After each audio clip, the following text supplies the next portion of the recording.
Welcome to the Etsy Conversations podcast, featuring inspiring interviews with Etsy shop owners, hosted by Ijama Elazu. Hi, and welcome to the Etsy Conversations podcast. I'm your host, Ijama, and I thank you for joining me for another episode. This week, my guest is Rebekah. Rebekah runs the Etsy shop, My Joyful Endeavors, and she sells crocheted rugs. Gorgeous. Rebekah, thank you so much for being my guest, and welcome to the podcast. Thanks for having me, Ijama. I'm so glad to be here. Oh, it's my pleasure. Now, before we jump into it, can you just tell us a little bit about yourself? Sure. So I am a 20-year-old who has just recently become a licensed realtor, and I have opened my Etsy shop about 5 years ago. And it's been awesome. I make hand crocheted rugs. I do custom orders for some people and whole different sizes. So you were a teenager when you opened your Etsy shop? I was. Whoa. Now, Why so young did you have a desire to, when you opened it, did you just want to sell your rugs, or were you just looking for a way to make money? So originally it was, I loved making the rugs, and I just had made so many that I had run out of people to give them to and places to put them. So I heard about Etsy from a friend who also has a shop online. She was like, oh, you should sell them on Etsy. And I was like, what's Etsy? I'd never heard of Etsy. So I went on there and I was scrolling through it and looking at it, and I was like, I could actually try to do this. And so started out just as a way to make money with the hobby, but I think it's grown into more of a side income now. So congratulations on getting your license as a realtor. Oh, thanks. Yeah, that's not a small deal. How now are you going to, or do you plan to balance now having a profession that you're going to start growing in with continuing to run your Etsy shop? Well, the realtor job, I'm starting out kind of slow. I'm not ready to jump feet in first yet. Okay. So Etsy is still going to be a big part of my day-to-day life that I do and work on. But I'm excited to see where it all goes. Yeah.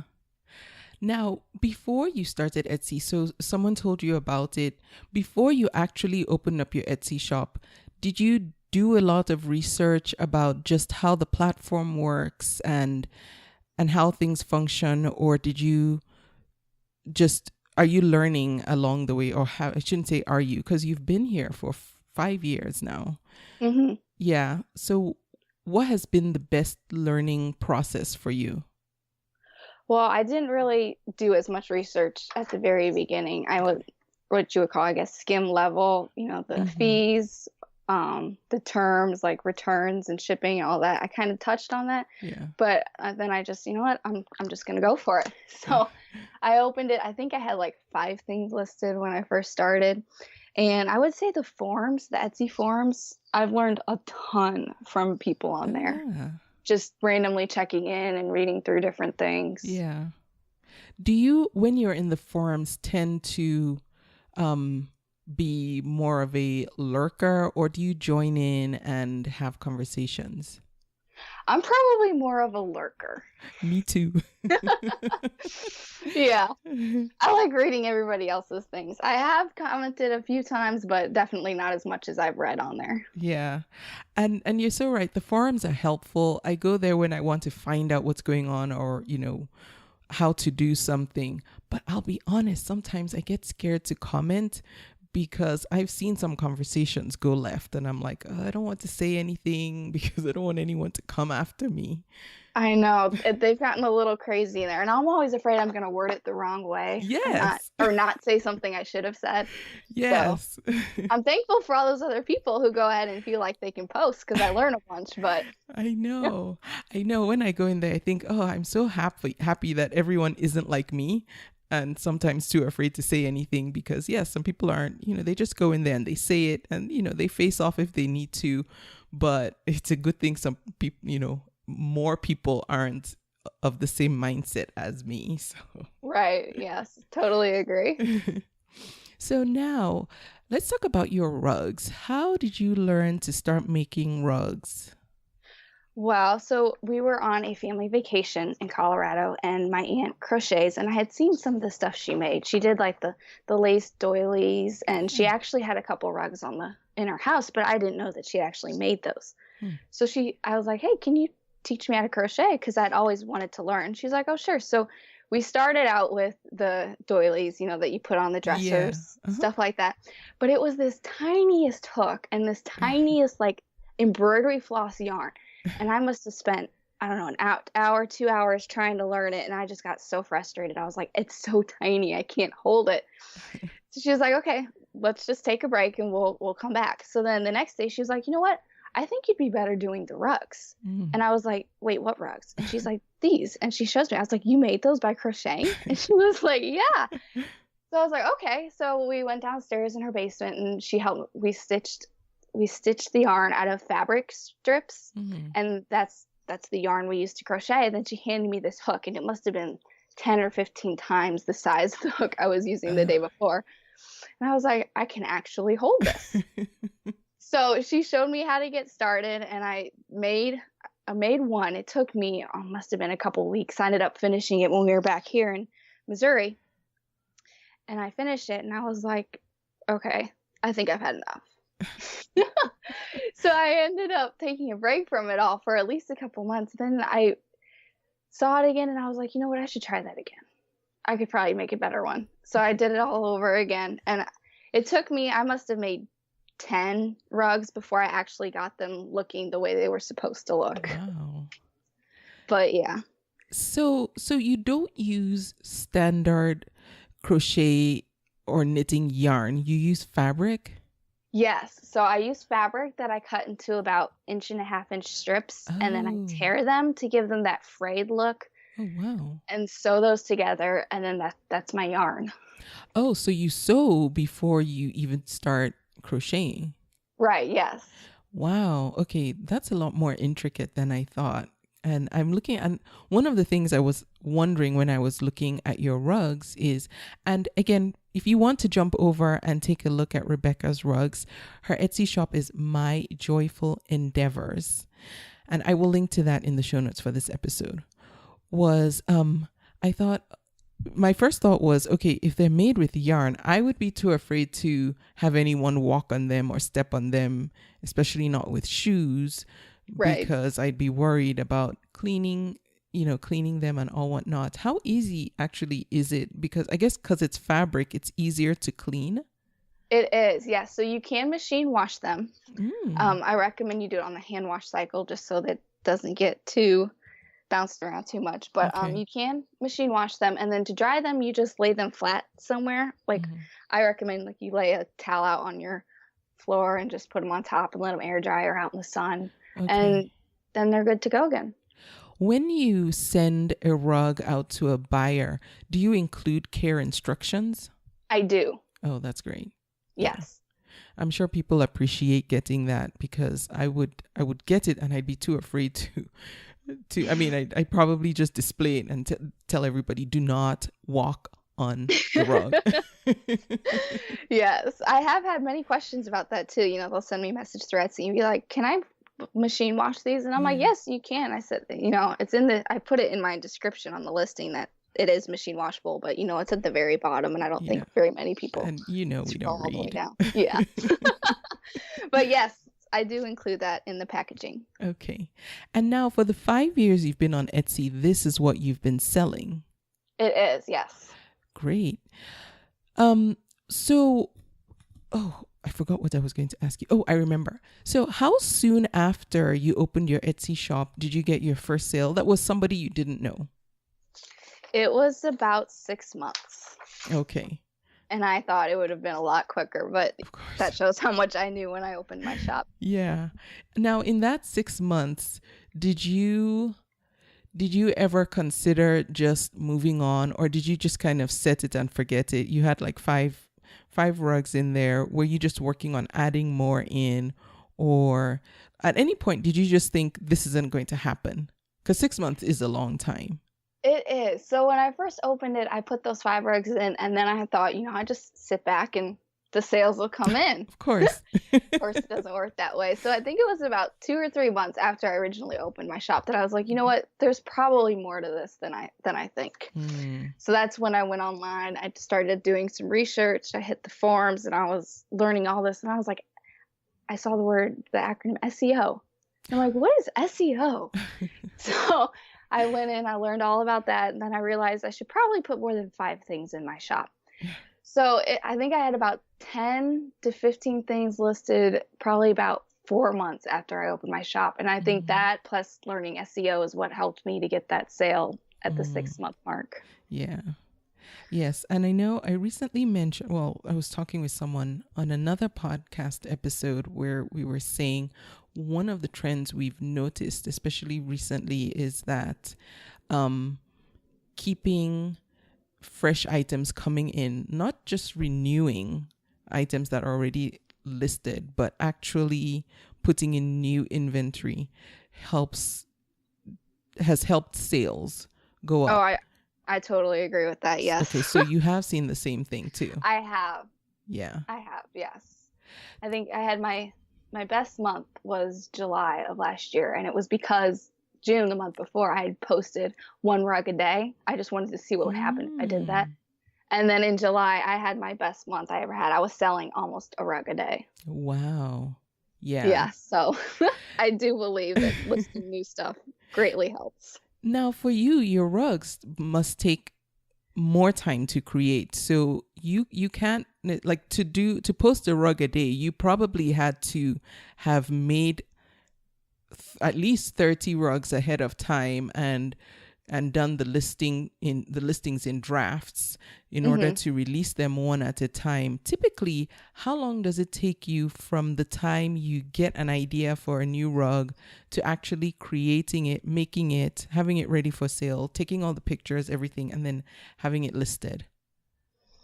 Well, it depends on if I have the color materials in stock. If I do, what I usually do is I crochet about 1 rug a day for a whole week, and then Friday or Saturday is when I'll take it all and I'll photograph it all, and then Saturday or Sunday is when I'll list it all and get the drafts all ready so that for the next week I can post one a day. Wait, you can make each of these in 1 day? I can.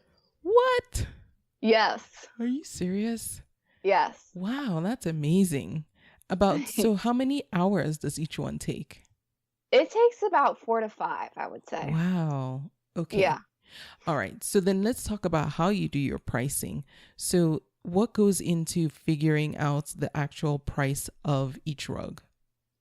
Well, I have an approximate cost of materials. I don't do this for everyone. I approximate my material cost, subtract that from what my sales price is, and then it's whatever I feel like I should get paid per hour. And then I add that onto the price. Okay.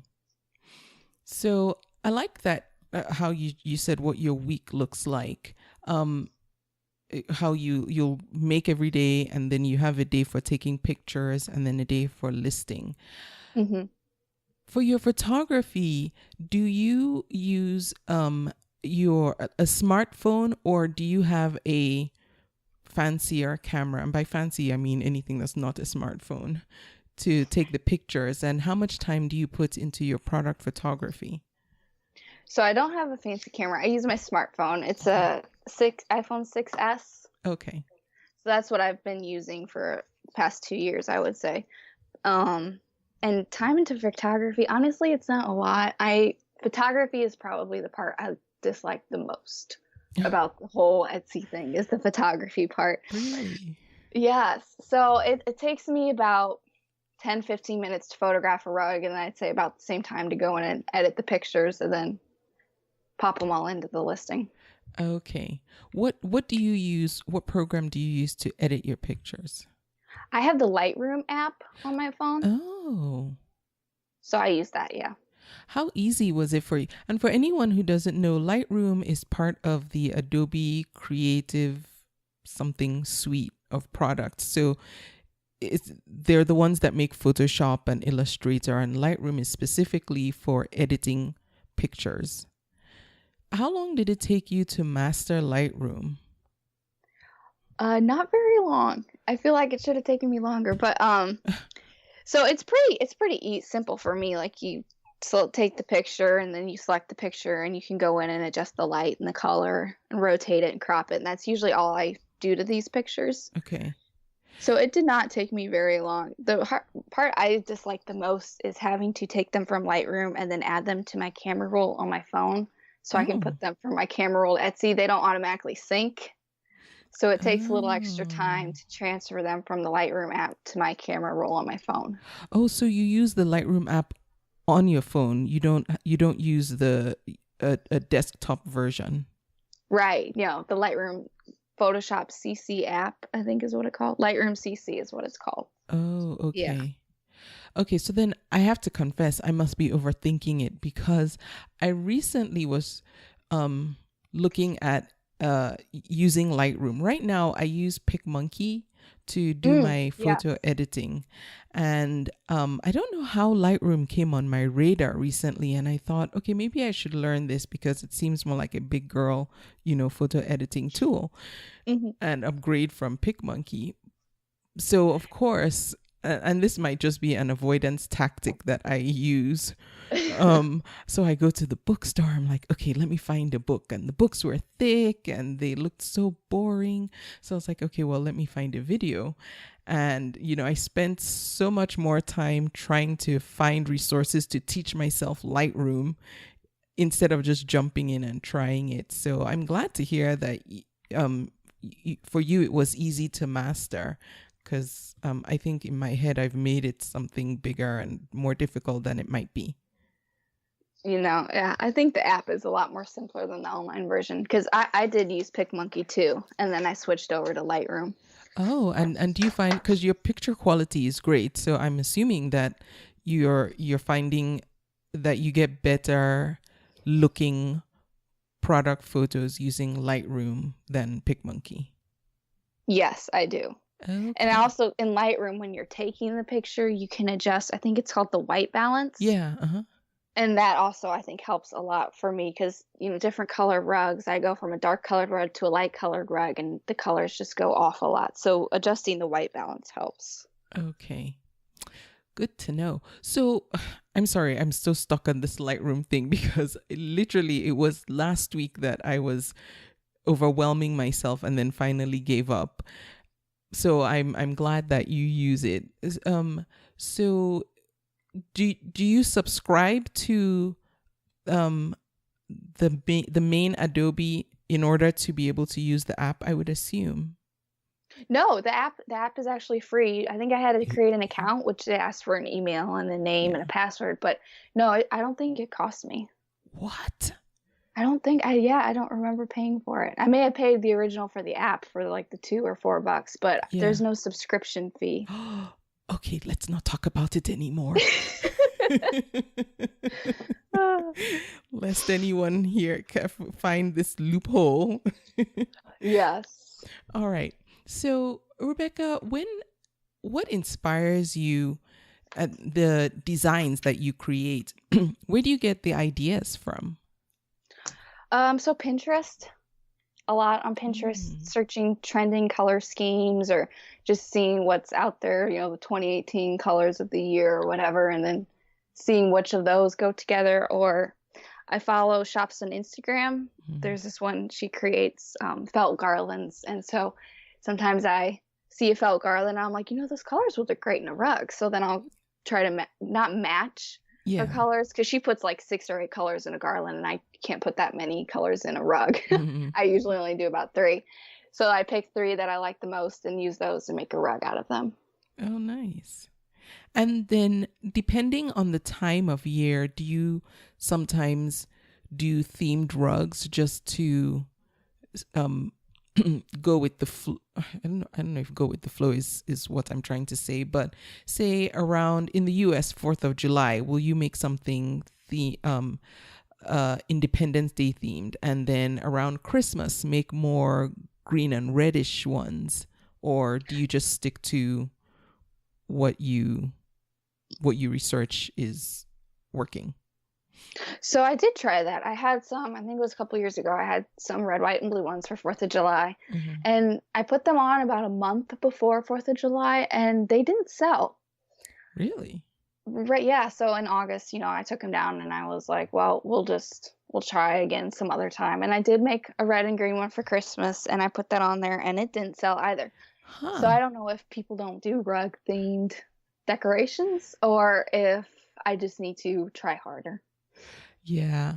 I mean, plus the other thing I just thought of was after that season passes or that day passes, then it just doesn't fit the decor anymore. So right. I assume that. But then I know people will have like a 4th of July party and use all themed decor.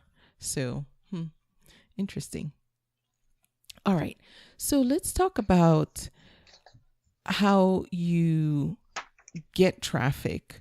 What have you found to be the most beneficial way of driving traffic to your listings? I think it'd be like we said before, posting frequently has helped me the most. Yep. That's been the most profitable and pretty easy thing that I've come across so far in the 5 years that would actually, I think, works for me. Okay. Do you hang out on social media much to do any promotion, or do you use it more for research, like to see what's trending, what's going on in the world that you can apply to your products? I would say I use it more for research. I wish I could use it for, marketing and getting my rugs out there, but I just can't get the hang of it. I don't know when to take a picture, or I always feel like my picture doesn't look, have the right aesthetic. Yeah. And then I can't come up with something to say. And yeah, it's just. It's a learning curve. I'm sure. Yeah. I know it would be a great tool if I could master it. It's just. Yes. I haven't found that way yet. How about blogging? Have you ever considered writing about what you do, maybe sharing tutorials, or just doing a day in the life of type posts? I haven't considered that, actually. Okay. That's a good thought. I wouldn't consider myself much of a writer, but you never know. Yeah. So currently, you're going, well, not right now, but you're going to start working as a realtor. Right now, how much time does your Etsy shop take each week? How much time are you spending on it each week? I was a minimum of 20 hours, I would say, during the weekdays. And then on the weekends, if I have pictures taken, I'll spend, maybe an hour editing them and then another hour listing them. But I've come up with a template that I used for listings. So it's just a lot of copy and paste. It's just the title and the tags that I have to change. Oh, okay. Do you do much research into specific tags for your listings? I will search, other hand crocheted rugs on Etsy, and I'll click on the ones that I see and scroll down to the bottom and, see what tags they're using. Mm-hmm. But I haven't really found a shop that does what I do to the extent I do. I've seen some hand crocheted rugs, but it's more of a random pattern. They don't have a specific color scheme in mind. Okay. So, but I'll search up hand crocheted rugs and I'll click on like the first 5 and I'll see what they put in their title and what they have in their tags. Yeah. Do you ever use the Etsy search bar as well? I do. Yeah. I like using that one. I think sometimes people overlook it, but I found it quite helpful. And I don't know if it really is the best, but I found that it does generate ideas for me to see what people are actually searching for. And then I can think of more tags when I get stuck. I usually get stuck around tag 9 or 11. And I'm like, I just need 2 more or 4 more. I have you can go in your stats too and see what people are searching to find you. And I have learned a few new ones from there that I wouldn't have considered putting in. Yeah, I'll tell you something random about that. One of the things that I tend to see in my stats is what people looked for. Well, no, I shouldn't say tend to see, but I've noticed that people land in my shop for random things that I don't even offer, which sometimes makes me wonder how they ended up there. Because the search term is something I know I don't have a product for and would not have in any of my tags. And so sometimes it just baffles me with those search terms. But I do like the section where it says what other things people searched for, because then I've used that information to figure out what to list next. Like, oh, okay, if people are looking for this, I actually have this, I can list it. Right. Yes, that's a great feature that Etsy, I think they recently came out with that. Yeah. Yeah.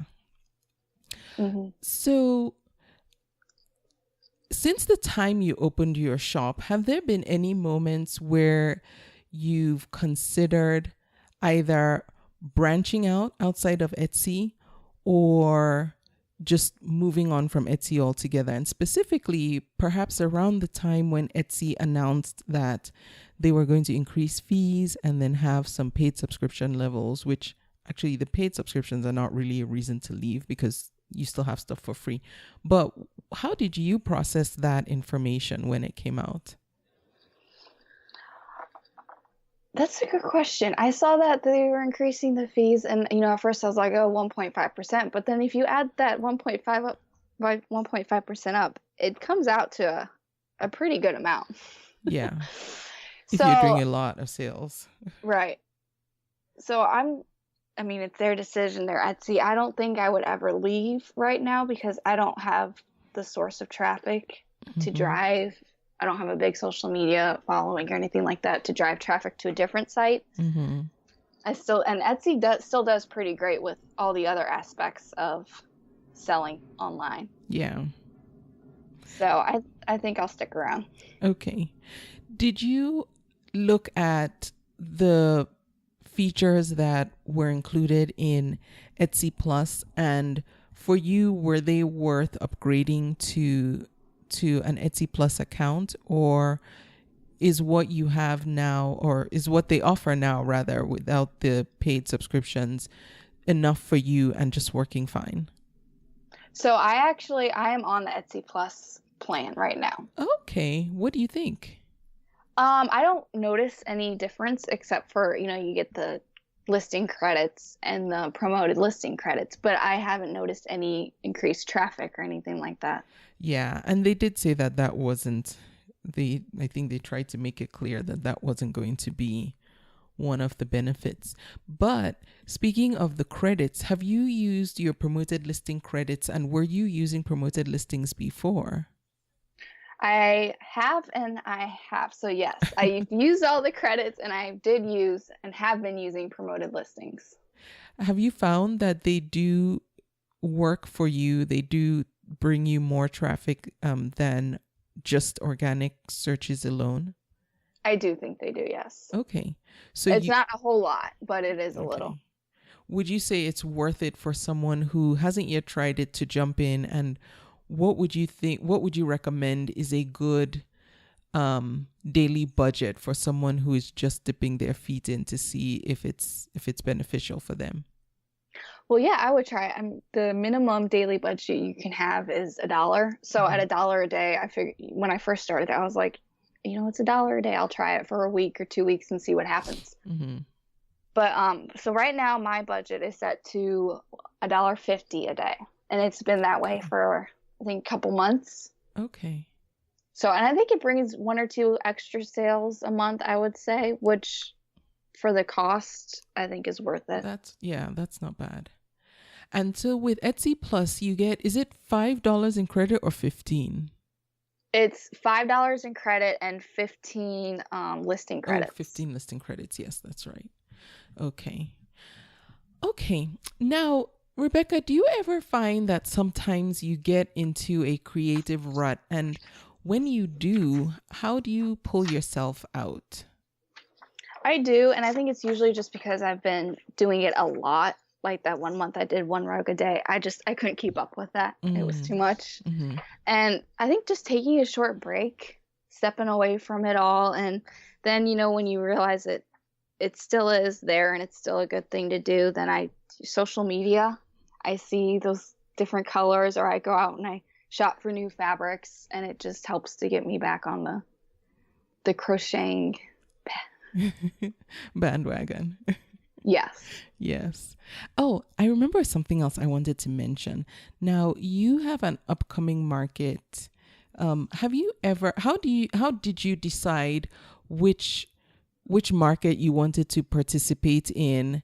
And is the one that you selected a juried one or non-juried? So I selected this one because it's called the Vintage Market Days, and it's a pretty big market day fair. They have them all over the U.S., different cities, different states, and it is juried. So I did have to take pictures of my booth and apply. And it's actually the first market I've ever done. So we'll see how it goes. Oh, so when you say you had to take pictures of your booth, did you have to go out and buy your booth, set it up the way you will I don't know if it's considered a craft fair or a farmer's market, but at the event. So you have to take a picture of what it's going to look like there and then send it in? Yes, so I had to go out and I bought furniture to display my rug in, and thankfully we already had one of those canopy tents that I could use. Okay. But I built a couple bookcases to put my rugs on and painted them all and set it up in our backyard to take a picture of it. And all the while I was like, they better let me in. They better let me in. I'm doing all this, and if they say no, it's not going to be good. Yes, I know. And I do wonder what happens if not you, but for the people who go through the whole process of applying and then getting rejected. I know. I mean, thankfully it's not you. Yes, thankfully this time it wasn't. But I'd like to see, how do they decide which people get let in and which people don't? I think that would be interesting to see. Yes. And I've read some articles about how juried craft fairs work, and I know some of them will have a theme and some will have an aesthetic or a particular type of look that they're going for, not physical look, but maybe products that they want to have available. But anyway, I know everyone is different, but yeah, juried craft fairs are kind of a mystery to me. I would just like to be a fly on the wall in the room when they're deciding and selecting who makes the cut and who doesn't. Yes. Thankfully, I'm glad I made it. Yeah. Now, what are some of the things you would say that you did to or have done to set yourself up for success on Etsy? I would say the forums, the research, the SEO. I do use Etsy Rank a little bit. I'm not very familiar with that, but I'm learning it, and that has helped some, I think. Yeah. Including tags and titles and descriptions and linking all those together. But it'd be the forums. I learned so much from the forums. Yeah. So I would say that's been it. And then once I realized that I can make a listing template and not have to retype everything over again or come up with new things to say, that was a lot easier for me and made the whole listing process a lot faster. Did you create the template within Etsy, or is it a separate document and then you just copy and paste? It's a separate document. Yeah, okay. I was going to say, is there a template? Can we make a template in Etsy? Because that would be great. That would be great. Yeah. Okay. Now, in the last 5 years, have you ever had to deal with any disputes or unhappy customers? And if so, how did you handle that? I actually haven't had very many, thankfully. I've been blessed. Good. Yeah, so I've had 1 or 2 4-star reviews, and that's been the worst I've gotten. And that was because I fold the rugs up when I ship them, and then when they receive them, they open them up, they lay them on the ground, they don't exactly lay flat. Yeah. So I'd message them back and be like, I'm sorry about that, but due to them being folded during shipping, if you just go around and gently stretch the edges, it'll lay flat. And after I heard back from a couple people that was happening, I was like, you know what? I'm just going to include this in my packaging. Oh, nice. Yeah. So I included a little card that says, due to your rug being folded during shipping, it may not lay flat, just gently stretch the edges and it should be perfectly flat. Mm-hmm. And I haven't had any other issues with that since. Okay, nice. Did your heart fall when you saw the 4 stars? It did, the first one. Yeah. Yeah, it did a little, but then I was like, you know what? 4 stars isn't bad. I should always be able to improve. Yeah. So. I know the first time I got a 4 star, at least with yours, you knew why. And I got 4 stars once, but the person said they were happy with everything. And I thought, no, you have to be not happy with something if it's not 5 stars. I don't mind if you're not happy with something, but I would like to know so I know what needs to be fixed. But you can't say, excellent product, fast shipping, love it, love it, love it, 4 stars. Yes, I could see how that would be frustrating. I think I actually did have one of those a while ago. I don't exactly remember, but yeah, it could be frustrating. Yeah. You almost want to message them. Yes, I had to hold myself back. And you can't really do anything about 4 stars. It's not one you can respond to in the reviews. Not that I would have, but I did want to say, so if everything was so great, why 4? But, right. Plus I think it's a pride thing too. Like, I did my best and you saw that and still just 4 stars. Now, what is, if any, a lesson about selling on Etsy that you feel you've learned the hard way, and perhaps you can save someone from learning it the hard way too? International shipping. Ah, yes.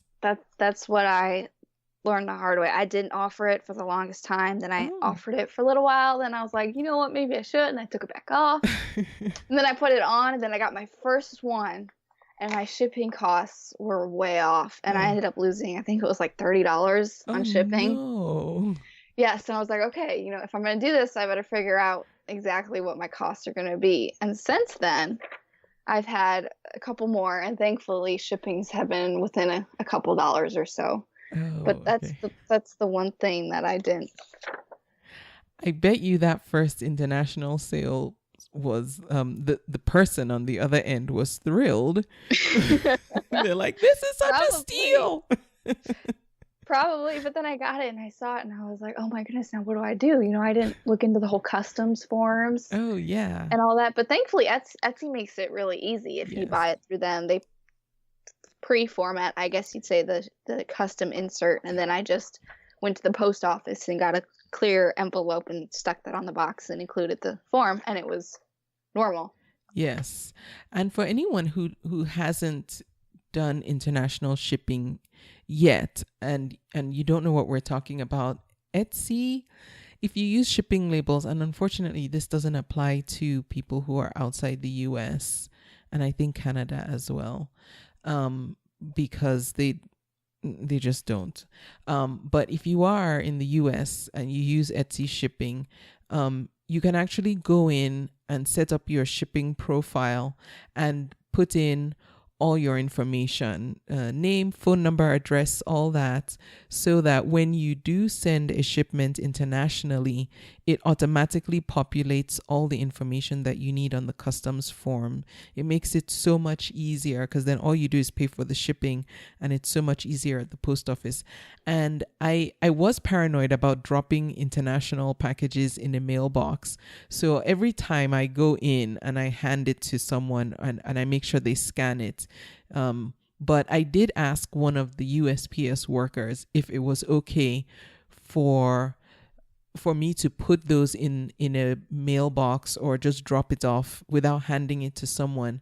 And he said, yes, as long as you pay online and it has the barcode, and the customs form is all filled out. He said you can actually drop it in a mailbox, but I'm still paranoid. I still go in just because. I just feel like the one time I take the liberty to drop it in the box is the time it won't get there. You never know. Yeah. All right. Now, what's something about selling on Etsy? It can be one thing or two things that you really like right now. And then on the flip side, are there any features that you would like to see Etsy implement? I can already think of one feature because we kind of mentioned it, but the template. Mm-hmm. Yes, the template. So I like the fact that they make it really easy to personalize your shop. Yeah. Adding the pictures and different descriptions and how easy it is to change that. And then the integrated shipping. Having, my shipping right under Etsy and they give me the discount doing it through Etsy. It's just so easy. Yeah. I do the calculated shipping and it automatically puts in the size of my box and how much it weighs. And I just have to hit purchase label. Yeah. And then print it out and stick it on. So that's really easy. And then things I'd like them to add, the shipping feature, but in the Etsy app so I can do it through my phone and not always have to be on my desktop to print. Actually, that's true. I'd like I know I can go through on the mobile website and do it through there, but just having it in the app I think would be easier. Okay, those are two good ones. Is there any advice, Rebekah, that you would give to a new seller, somebody who's just new to the Etsy platform and who's struggling? And I know you've given some great advice about, constantly putting in new products and some other things you've said. But is there anything you would add to that for that person just to know and be encouraged by, I guess? Yeah, so just jumping in and doing it. I think a lot of people are afraid of what's going to happen or if they don't know everything. But like I said, you go to the forums, you ask, or you Google it, you can figure it out. Sometimes I think the easiest way to learn is by trial and error. Yeah. So, and I think I would have liked to research Etsy a little bit more before I opened my shop because I think opening it with so few items and not knowing what I was getting into kind of stunted my takeoff in the beginning. Yeah. For the first couple of months, but after I realized that there was more to Etsy than just posting 5 things and letting them sit, it got a lot easier and the sales started to come in faster. Yeah. What would you say to that veteran Etsy seller who is, and after being on Etsy for 5 years yourself, I consider you a veteran seller as well. What would you say to that fellow veteran Etsy seller who things are going well, but things could be better? I think they'd have to find out what could be better. I'm not sure how to do that. I would just try different things. For a long time, my photography was horrible and I didn't want to change it. And I was just stuck in the way I did things. But the sales I thought could be coming in faster. And I was like, okay, let's just learn a little bit more about this and try to step it up a little bit and see if I can do something better. So maybe asking somebody, to look at your shop and see what stands out to them as something that could be improved on and then working on that. Yes. Actually, because I always think there's something we could do to make it better. Yeah, I was going to say that's great advice, actually. Because having a fresh set of eyes look at something you've been looking at, they're going to see things that you're missing. And I know that's really helpful. And it might mean that you go find someone on Etsy who does shop critiques. And I don't know if a shop critique is necessarily what you might want, but maybe a friend in an Etsy team just look at it and see and just say, what do you think I could be doing better? Or, am I missing any opportunities? That's great advice. Mm-hmm. Are there any particular resources that you use to help you run your day-to-day business? Either creative resources or resources specifically geared towards helping you run your Etsy shop that you can share with us? Well, your podcast, of course. Thank you. I listened to that. I learned a bunch of stuff from your podcast. I use Etsy Rank a little bit, and then lots of lists. I'm a big list maker, and just sitting down the night before and making a list of what I should get done the next day, and then crossing stuff off of that list throughout the day. Yeah. Are you the type that your list grows and spills over into more lists? And Yes. That's me too. I make these lists and I think, okay, I'm just going to stick to this, and then I'll squeeze something in between 2-line items, like, oh, and this one can go here. Yes. And then before I know it, I'm like on 3 lists already. Mm-hmm. So list making. I probably spend more time than I should making lists. Yeah, I know. Me too. Sometimes. Again, delay tactic. Mm-hmm.